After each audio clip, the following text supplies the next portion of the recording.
오늘 여러분과 함께 할 말씀은 시험에 들지 않게 깨어 있어야 산다입니다.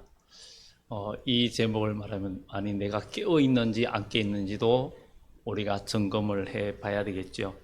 주님께서 잠을 자고 있던 베드로에게 시험에 들지 않게 깨어 기도하라 이렇게 말씀하셨습니다. 깨어 있지 않으면 시험에 든다는 거죠. 그리고 시험에 들면 영적으로 무너지고 또 우리의 신앙생활은 실패할 수 있기 때문입니다. 베드로는 육신의 피곤을 견디지 못해서 결국은 잠을 잤습니다.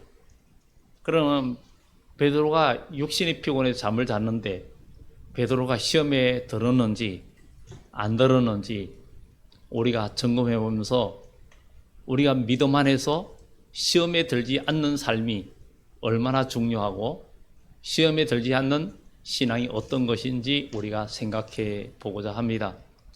육신이 피곤하면 잠을 잘 수 있습니다. 그러나 이 주님께서 깨어 기도하라고 그렇게 당부하고 가서 기도하는데 내가 지금 고민하여 죽게 되었다고 잠시 여기서 깨어 기도하라 그랬는데 주님께서 기도하고 오니까 자는 거예요. 주님께서 너희가 나와 함께 이렇게 한 시간도 잠시라도 기도할 수 없느냐 이렇게 말하고 있습니다.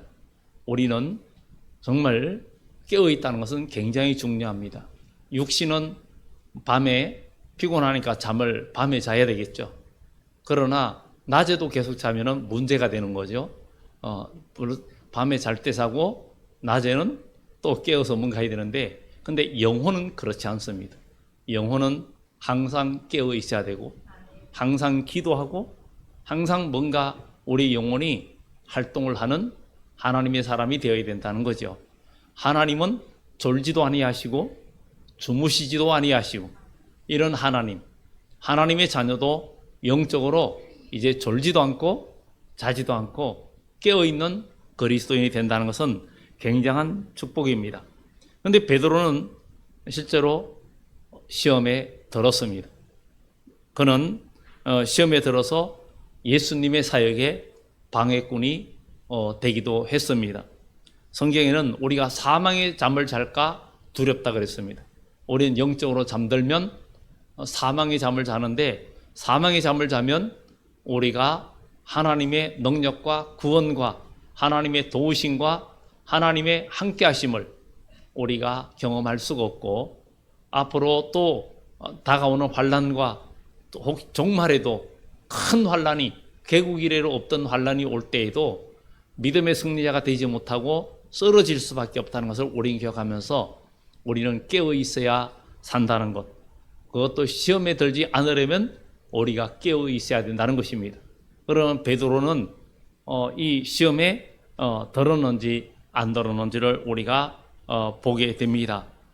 시험에 빠진 베드로는 정말 첫 번째로 그는 오늘 본문 뒤에 보면 예수님이 잡히실 때 칼을 뽑아 들었습니다. 칼을 뽑아 들어서 사람에게 칼을 휘둘렀다는 거예요. 이게 바로 시험들은 시험에 빠진 첫 번째 기도하지 않음으로 인해서 결국은 어둠에 잡혀서 시험에 빠진 첫 번째 현상이기도 합니다. 칼을 휘둘렀다. 결국은 대제사장 말고의 오른쪽 귀를 칼로 쳐서 땅에 떨어뜨린 거예요. 칼을 휘둘렀는데 하필이면 그 말고의 오른쪽 귀를 베어버린 거예요. 얼마 전에 트럼프가 총알이 귀를 스쳐 지나갔다는 얘기가 뉴스를 들었죠. 어떻게 그래도 참 찰나의 순간에 아차하면 정말 큰 위험에 처할 뿐도 있어 그런 순간이었는데 이 사람도 베드로의 칼에 귀가 베어져 가지고 귀가 땅에 떨어진 거예요. 오른쪽 귀가 떨어졌어요. 이것을 보면서 베드로가 시험에 든 것이 결국은 왜 이 시험이라는 게 뭐예요? 바로 그는 칼을 빼들어서 휘둘렀는데 예수님은 이를 보고 칼을 갖는 자는 다 칼로 망한다. 칼을 쓰는 자는 다 칼로 망한다고 책망했습니다. 그는 칼을 사용함으로 십자의 길을 걷는 예수님의 사역을 방해하는 자가 되었어요. 우리는 신앙생활 하면서 하나님의 역사를 방해하는 칼을 휘두를 때가 있다는 거죠. 내가 기도하지 않으면 내 감정으로 말할 수 있고 내 지식으로 말할 수 있고 인간의 도리나 도덕이나 이런 관점에서, 그러니까 교회에서 무슨 일을 하는데도 이게 믿음의 관점으로 보지 않고 지식, 내 경험, 뭐 인간의 예절 이런 것들이 더 우선시 되다 보니까 하나님의 뜻은 가리워지고 하나님의 이런 방해를 받는 그런 말을 하게 된다는 거예요. 이런 일들이, 그래서 교회에서도 무슨 일을 하면은 그 어떤 예의는 분명히 모든 예의나 모든 예절이나 부모를 섬기는 것도 모든 것이 주 안에서 해야 되는 겁니다. 주 안에서. 그런데 그 하나님의 뜻과 주 안에서는 상관없이 인간의 경험, 지식, 학문, 뭐 여러 가지 감정, 체면 이런 것들이 앞서서 하는 모든 것들이 결국은 남에게 상처를 주고 또 어려움을 줍니다. 대제사장 말고의 귀를 떨어뜨렸는데 그가 칼을 사용함으로 그의 오른쪽 귀가 왜 떨어졌을까? 이런 오른쪽은 성경에도 바른 말을 상징하고 바른 말을 듣는 것을 보통 이야기합니다. 하나님께서 나의 오른손으로 너를 붙들리라 이런 얘기하는 것처럼 정말 이 오른쪽의 의미는 굉장히 의미가 있는 거예요. 정말 과거에는 왼손으로 밥을 먹으면 어른들한테 혼났어요. 저도 어릴 때 왼손으로 밥 먹다가 혼나고 오른손으로 먹으라고. 그런데 역시 돌팔매나 이런 거는 또 왼손으로 잘해요. 왼손으로. 더 정확하게 잘 맞춥니다. 그래서 그 사격할 때도 오른손으로 사격하나 왼손으로 사격하나 전혀 지장이 없어요. 왼손으로 사격을 해도 아무런 어색함이 없는 거예요. 저는 그렇게 이제 오른손 왼손을 같이 쓰게 되었는데 어쨌든 그때는 오른손이 어떤 정의 이런 걸 상징했어요. 우리 주님께서 오른손으로 내가 너를 붙든다 이렇게 말했어요.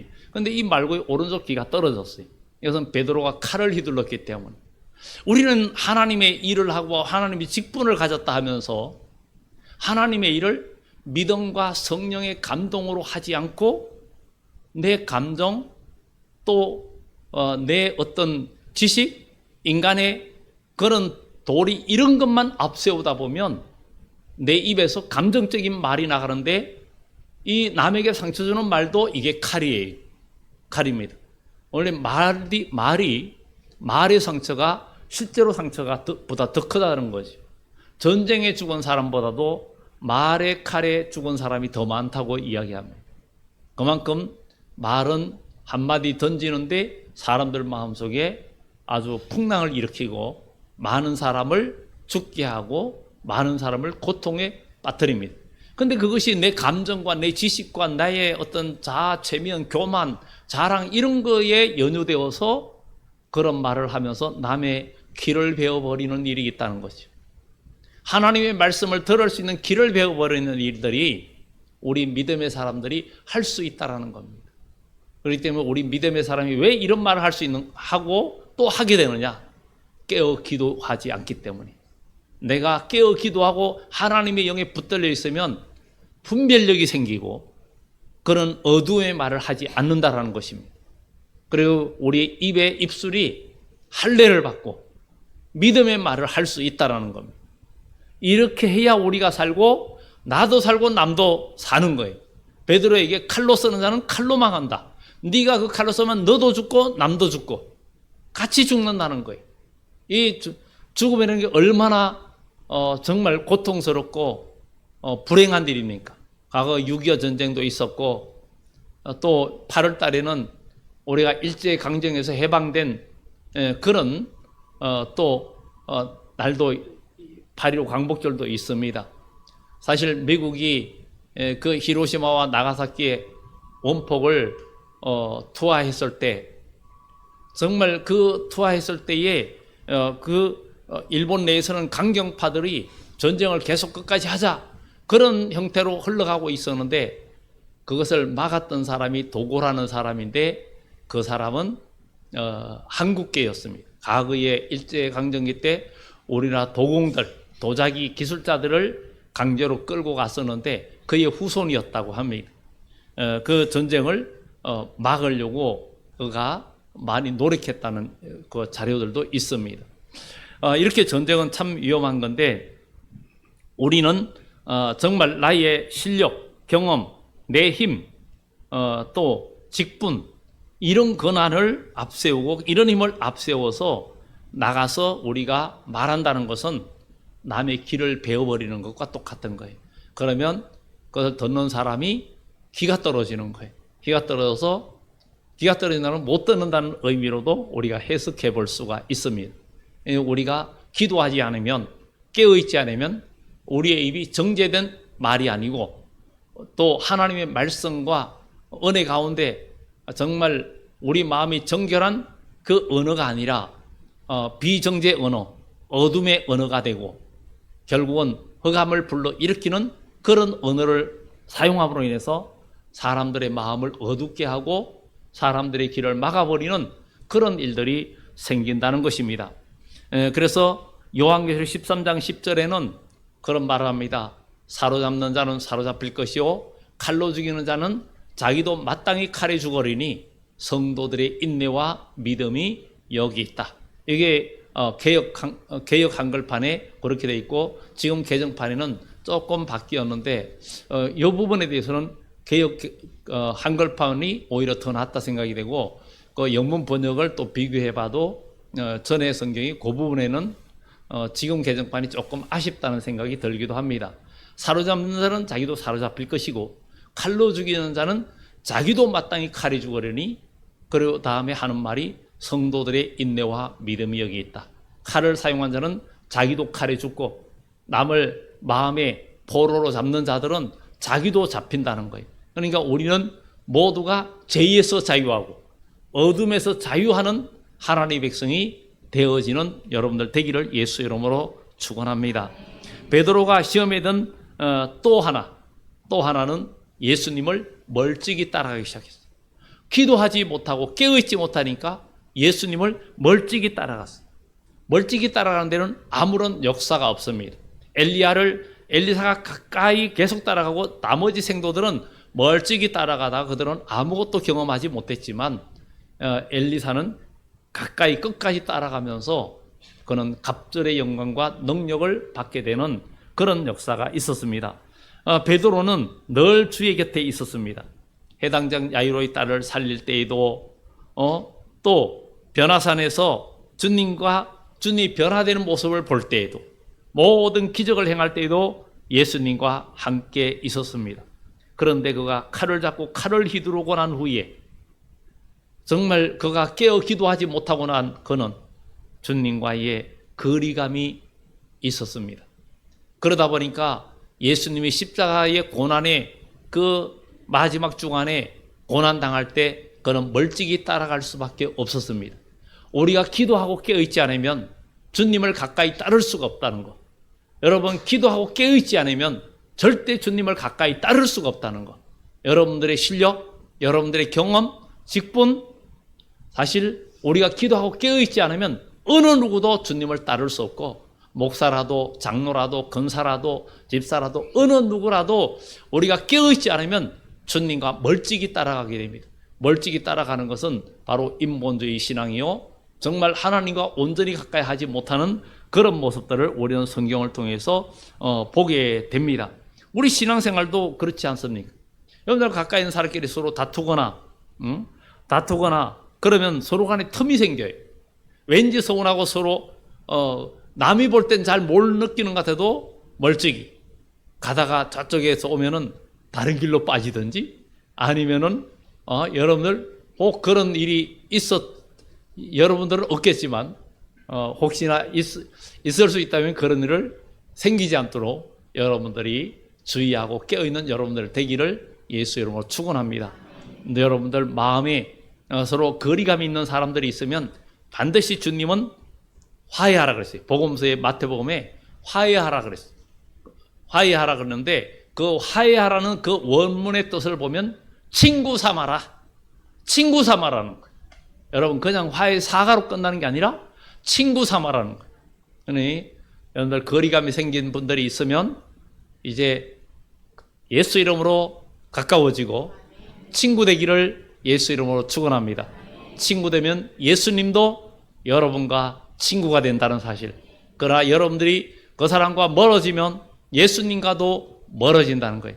우리 주님은 우리의 마음을 살피시기 때문에 우리가 그 마음, 그 은밀한 곳까지도 우리 주님은 너무나 환히 읽고 계신다는 것을 우리는 생각하면서 하나님의 그 뜻을 깊이 하리고 하나님께 보고 계신다는 생각을 우리가 생각하고 내 마음을 다 보고 계신다는 것을 생각하면서 우리는 서로 틈이 생기는 것을 우리가 막아야 된다. 틈이 생기면 모든 건물도 틈이 생기면 물이 새 들어옵니다. 정말 어떤 뚝을 막아도 시골에 뚝을 막았는데도 두더지가 구멍을 뚫어 놓으면 물이 새가 논뚝도 내려가고 그렇습니다. 왜냐하면 시골에 뒤에 텃밭에 다 장마철을 대비해서 다 막아놨는데 이 두더지가 구멍을 뚫어 가지고 흙이 많이 내려왔어요. 그런데 어쩌다가 이 두더지가 계단으로 올라가서 옥상에 올라가 가지고 계단에서 죽어 있더라고요. 그래서 이 두더지가 그랬나 보다. 옥상에 올라가서 지가 이제 이거는 땅 속에 있어야 되는데 이게 두더지가 왜 앞발이 굉장히 큽니다. 파고 특히 밭에 두더지가 갈 때 앞에 딱 막아도 순식간에 뒤로 돌아서 사라집니다. 그래서 두더지 잡는 것도 요령이 있는 건데 어쨌든 그렇게 구멍이 생기면 다 무너지게 돼 있어요. 우리는 주님과 틈이 멀어지면, 주님과 거리가 멀어지면 큰일 납니다.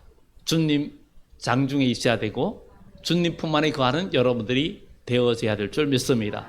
기도하지 않으면 거리가 생기고 기도하지 않으면 틈이 생깁니다. 기도하지 않으면 시험에 빠지게 됩니다. 베드로가 시험에 빠진 거 칼을 휘둘렀다는 거. 우리가 예수 믿는다고 믿음으로 산다 하지만 내 입에서 감정의 말과 인본주의의 말, 인간의 말들로 남에게 상처를 준다는 것은 내가 기도하고 깨어있지 못하다는 증거이기도 하고 또 예수님을 멀찍이 따라갔습니다. 멀찍이 따라가다 보니까 기도의 자리도 싫어지고 예배 드리는 것도 멀어지고 예배 드리는 것도 멀어져요. 그리고 간절히 주님의 전에 와서 기도하고자 하는 마음도 별로 없는 거예요. 그냥 예배 드리면 됐지라고 생각합니다.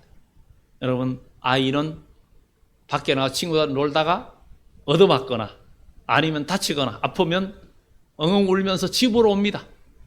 엄마 아빠가 있는 곳으로 옵니다. 거기 와야 모든 게 해결되기 때문에. 그런데 여러분, 정말 하나님의 자녀는 어떤 좋은 일이든 나쁜 일이든 주님께로 돌아오는 자가, 주님 앞에 와서 기도하는 자가 진정 하나님의 백성이고 하나님의 은총을 입을 사람들입니다. 10명의 나병 환자가 예수님 앞에 와서 불쌍히 여겨달라, 너희 몸을 가서 제사장에 보여라. 예수님 말씀대로 그들이 가다가 나음을 받았어요. 그런데 9명은 어디로 간지 없어졌어요. 아마 축하 파티하러 가고 기분 좋으니까 여행 가고 놀러 가고 그랬을 거예요. 그런데 한 명만이 예수님께로 돌아와 감사하고 살해했다고 말했습니다. 예수님께서 말씀하셨습니다. 너희 10명이 다 깨끗함을 받지 않았느냐? 그런데 9은 어디 있느냐? 정말 우리는 주님과 가까이 하고 여러분들이 어떤 어려움과 고난이 있고 마음의 괴로움이 있을 때 주의 이름을 두신 이전에 여러분의 발걸음이 문지방이 닳도록 여러분들이 발걸음을 옮기는 사람이 하나님의 은총을 입게 되고 하나님의 은혜를 입게 되는 역사가 나타날 줄 믿습니다. 이렇게 하나님과 관계가 멀어지는 이유는 기도를 쉬는 죄를 범하기 때문입니다. 사무엘도 내가 기도하기를 쉬는 죄를 범하지 않겠다라고 사무엘이 외쳤던 것처럼 사무엘은 얼마나 위대한 선지자입니까? 그의 말이 한마디도 땅에 떨어지지 않고 하나님께서 그 말을 책임지고 다 해주셨어요. 사무엘이 선포하는 대로 하나님이 역사해 주셨어요. 우리도 믿음의 말을 하고 하나님의 성령에 감동된 말을 할 때 하나님께서 여러분들의 말이 땅에 떨어지지 않고 그대로 열매 맺게 하시고 남이 들을 때는 허황되고 뭔가 너무나 무리한 것 같아도 믿음의 말은 역사가 이루어집니다. 왜냐하면 창조주 하나님이 보증해 주시고 창조주 하나님이 열어주시면 안 될 것이 없습니다. 할 수 있거든이 무슨 말이냐? 믿는 자에게 능치 못할 일이 없고 오병의 기적이든 물이 변화의 포도주가 되는 기적이든 믿음의 사람의 믿음의 역사는 믿음으로 순종할 때 하나님 역사는 과거나 지금이나 미래나 동일하게 이루어진다는 것을 믿고 우리는 믿음의 증거를 가지는 그리스도인이 되어져야 될 줄 믿습니다. 성경의 시편 145편에 보면 자기에게 간구하는 모든 자, 그 진실하게 간구하는 모든 자에게 가까이 하신다 그랬어요. 여호와께서는 자기에게 간구하는 자, 진실하게 간구하는 모든 자에게 가까이 하시는도다. 정말 하나님 앞에 자기에게 간구하는 모든 자에게 진실하게 간구하는 그런 자에게 하나님은 가까이 하신다는 것. 하나님이 여러분과 우리와 가까이 하시는 하나님, 그런 하나님의 은혜를 우리가 경험해야 될 줄 믿습니다.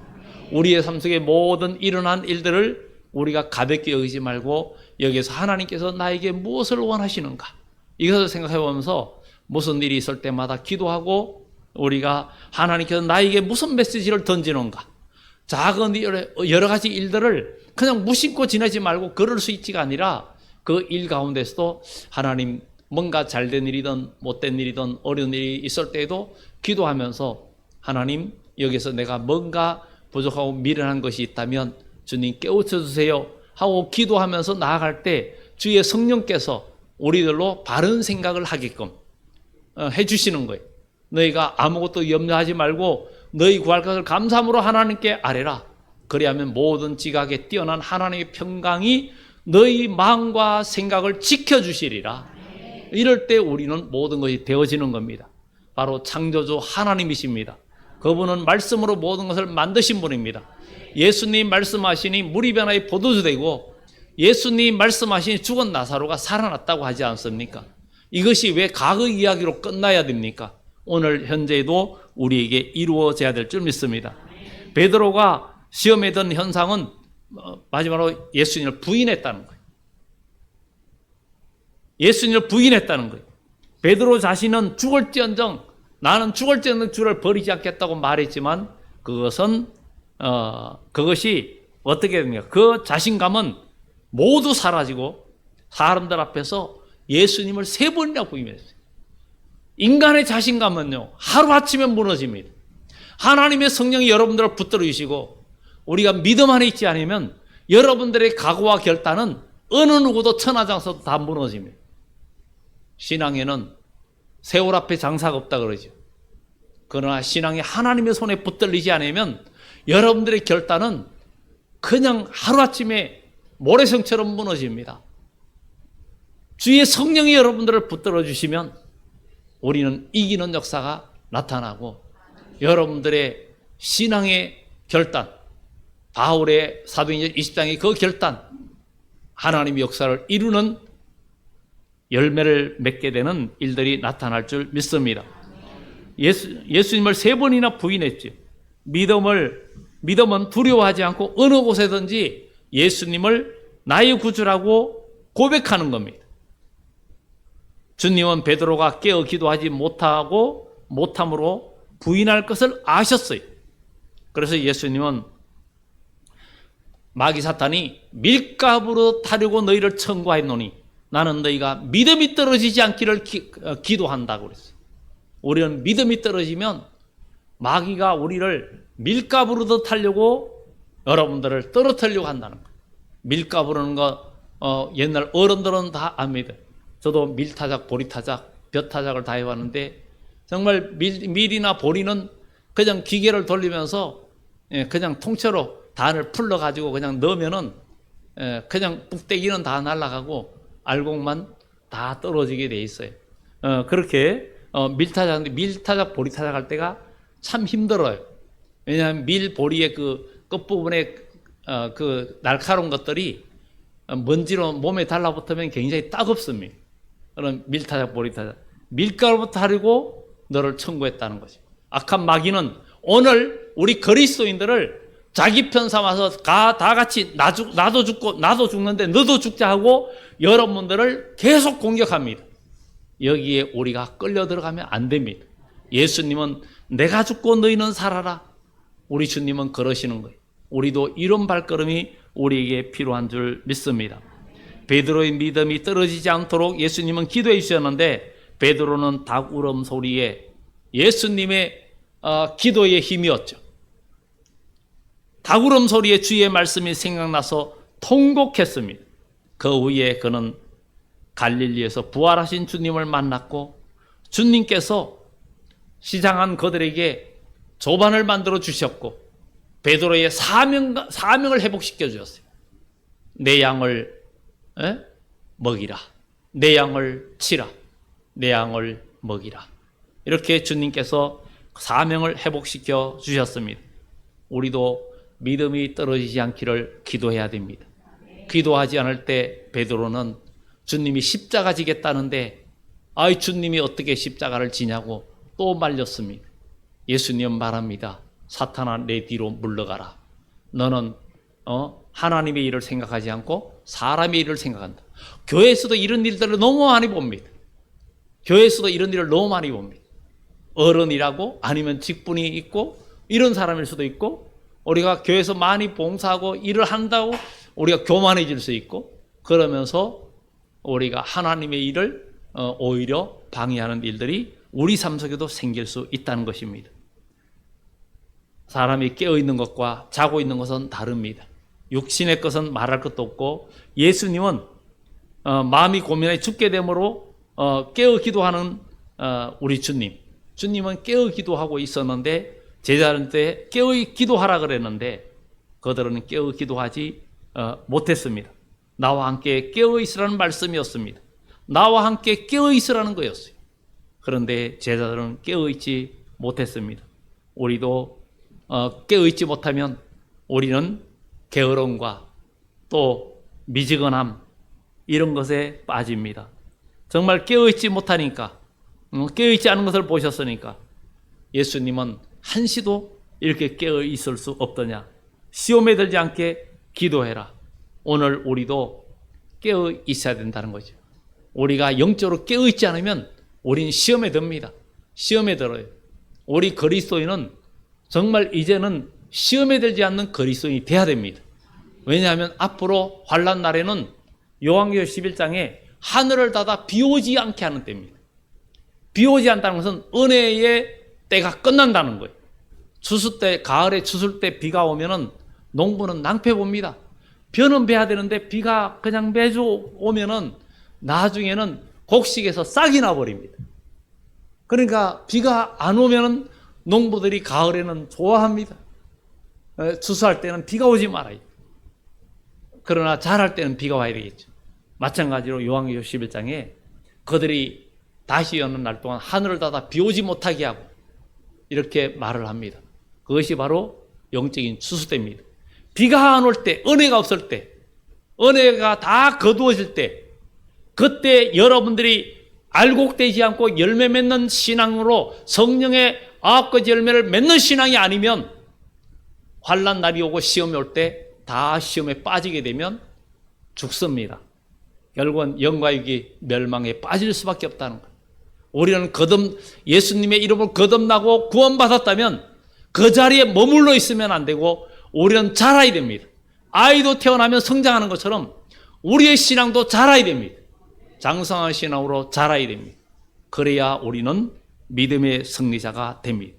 작은 일에 시험 들지 말고 작은 일에 섭섭해하지도 말고 우리는 섭섭함도 마귀입니다. 그런 섭섭함의 마귀도 들어오지 않게 기도하고 여러분 정말 믿음의 사람들 여러분들 남의 그리스도의 신앙생활하는 여러분들이 누가 신방 가고 목사가 신방 가고 그래야 되는 사람이 되어서는 안 됩니다. 그것은 병중에 있는 사람입니다. 너무 병이 심해서 의사가 왕진 가야 되면은 그거 위험한 거잖아요. 병원까지도 못 가고 왕진 가야 되면은 119 구급대가 오거나 이래야 되는 상황이면 안 되지 않습니까? 여러분들은 스스로 주님의 전에 나와서 예배하면서 영적 건강을 회복하는 그리스도인이 되어야 될 줄 믿습니다. 우리의 건강을 회복시키시는 주님, 그 주님 안에 가운데서 여러분의 영혼이 건강하고 여러분의 생활이 건강하고 여러분들 삶이 건강하고 여러분들 생각이 건강한데 이 건강이 믿음 안에서 하나님의 말씀으로 건강해지는 여러분들이 돼야 될 줄 믿습니다. 어떤 어려움과 그게 왔다고 속상해한다고 그게 해결됩니까? 거기서 바로 더 나은 점을 생각하고 해결점을 찾고 나가는 거죠. 그것 때문에 원망하고 탓하고 있어봤자 내 몸 상하고 마음 상하고 하나 유익이 없습니다. 주위 사람들 기분 나쁘게 하고 주위 사람들 어둡게 하고 주위 사람들 마음을 어둡게 하는 흑암을 퍼뜨리는 것이 돼요. 그럴 것이 아니라 그것을 즐기고 피할 수 없다면 즐기라 그랬어요. 이런 신앙으로 우리 모두 일어나는 주의 백성들이 되어지기를 예수 이름으로 축원합니다. 미지근한 이 시험에 들어서 나는 주를 모르겠다는 그런 사람이 되어서는 안 된다는 것입니다. 주님은 도적같이 오십니다. 깨어 있어야 된다고 말합니다. 나팔 소리가 날 때에 주의 음성이 들릴 때에 썩을 몸이 신령할 몸으로 변화된다 그랬습니다. 성경에 형제들아 너희는 어둠에 있지 않으며 그날이 도둑같이 너희에게 임하지 못하리니 너희는 다 빛의 아들이요 낮의 아들이라. 우리가 밤이나 어둠에 속하지 아니하니 그러므로 우리는 다른 이들과 같이 자지 말고 오직 깨어 정신을 차릴지니라. 데살로니가전서 5장에 그렇게 말을 하고 있습니다. 잠자는 자들이 그날이 도적같이 임하여 버려둠을 당할 자들이 있다고 성경은 말합니다. 그러므로 성경은 요한계시록 3장에 말합니다. 그러므로 내가 어떻게 받았으며 어떻게 들었는지 생각하고 지켜 회개하라. 만일 일깨지 아니하면 내가 도둑같이 이르리니 어느 때에 이르는지 내가 알지 못하리라. 깨어 있어야 된다는 거예요. 주님이 오실 때에 종이 허리에 띠를 띠고 등불을 켜고 서 있으라 그랬어요. 여러분 마음의 진리의 등불이 꺼지면 망합니다. 우리의 미래는 없습니다. 여러분 마음의 등불이 하나님 말씀으로 켜져 있어야 됩니다. 예수님께서 제자들에게 깨어 있어야 된다고. 마음은 원인데 육신이 약하다 그랬어요. 육신의 정욕대로 끌려간다는 얘기. 육신의 생각과 육신의 쾌락대로 내 경험대로 내 시시대로 끌려간다는 거예요. 그러면 우리는 절대 이길 수가 없습니다. 결국은 그것은 멸망과 실패의 길입니다. 여러분들 내 육신의 소욕과 안목의 정욕과 이생의 자랑을 이길 수 있는 힘은 우리 주 예수 그리스도 안에서 주의 성령이 여러분들에게 임재하심으로 성령께서 여러분들에게 힘을 주시고 능력을 주시고 새 힘을 줄 때 이 모든 것들을 이기고 나갈 수 있다는 것을 우리는 기억하고 주님은 믿음의 사람들에게 반드시 역사하시고 믿는 자에게 가장 좋은 것을 주신다 그랬어요. 그 가장 좋은 것이 주의 성령께서 여러분들과 함께 하시는 겁니다. 여러분의 성령이 여러분과 함께 하면 우리는 모든 것을 얻은 것입니다. 사랑하는 자의 내 영혼이 잘된 같이 내가 범사에 잘되고 강건하기를 원한다 했던 것처럼 우리는 여러분들의 지식도 의지하지 마시고 여러분들 어떤 학이나 어떤 경험이나 어떤 능력이 있어도 우리 하나님은 구원이라는 관점에서는 공평합니다. 아무것도 못 배운 낯놓고 기억자도 모르시는 분이라도 아니면 아무리 많이 배우고 정말 박사학위만 몇 개 있는 사람이라도 하나님의 구원받는 데는 공평한 거예요. 많이 배운 사람이 더 잘 구원받고 못 배운 사람이 구원을 잘 못 받고 그런 하나님이 아니십니다. 하나님은 어린아이도 어른도 다 똑같이 심지어 그 엘리사벳 뱃속에 있는 아이도 마리아가 방문할 때 기뻐서 뛰놀았다 그랬어요. 믿음의 사람 성령이 충만한 마리아의 말을 듣고 뱃속에서 기뻐서 뛰놀았어요. 어린아이가 뱃속에 있는 아이가 뭘 합니까? 우리 사람들은 그래 아이들이 뭘 알아 이럽니다. 아이들이 뭐 하나님을 알아 이럽니다. 아닙니다. 하나님의 영은 어린아이에게도 역사하고 어린아이에게도 그 하나님의 구원의 역사는 다 깨우쳐 주십니다. 어른이라고 깨닫는 게 아니라 어른이 못 깨닫는 것을 어린아이도 깨닫습니다. 이것이 하나님의 역사입니다. 우리는 교만하면 안 됩니다. 하나님을 온전히 의지하고 그분을 믿고 나아가야 됩니다. 마지막으로 잠들게 하는 원인을 제거해야 됩니다. 잠들게 하는 원인이 누가복음 21장의 34절에 36절에 말합니다. 너희는 스스로 조심하라. 그렇지 않으면 너희가 술 취함과 방탕함과 생활의 염려로 너희 마음이 둔하여지고 마음이 둔해진다. 그날이 뜻밖의 도적같이 너희에게 임하리라. 그러니 너희는 이 모든 일을 피하고 인자 앞에 능히 서도록 깨어 기도하라 그랬어요. 깨어 기도하라. 여러분 머리 경험 의지하지 마시고 오직 주님 앞에 여러분들을 내어놓고 나가야 됩니다. 방탕함, 술 취함, 생활의 염려. 오늘 잠자는 교인, 잠자는 교회가 많다고 합니다. 우리는 깨어 있어야 됩니다. 자는 자들로 가득 차 있는 교회가 돼서는 안 됩니다. 우리는 깨어 있는 성도들이 되어야 되고, 정말 우리가 육신의 잠은 어쩔 수 없어요. 육신의 잠은 피곤해서 그냥 저한테 인사할 수도 있습니다. 그렇지만 영혼의 잠은 자지 말아야 됩니다. 우리는 이렇게 주일을 준비할 과거에도 주일날은 예배 때를 집중하기 위해서 토요일날은 주일날 안 졸기 위해서 잠도 더 일찍 자고 그러려고 생각하고 그렇게 집중하려고 굉장히 많이 생각을 합니다. 정말 그만큼 우리가 육신의 잠도 중요하고 영적인 잠은 위험하고 이런 것들을 우리가 다 기억하고 믿음으로 우리가 승리하면서 정말 주님께서 내가 도둑같이 오리니 누구든지 깨어 벌거벗고 다니지 아니하는 자가 복이 있다 하신 말씀을 기억하고 우리 모두 깨어 기도하는 그리스도인 되기를 예수 이름으로 축원합니다. 기도드립니다.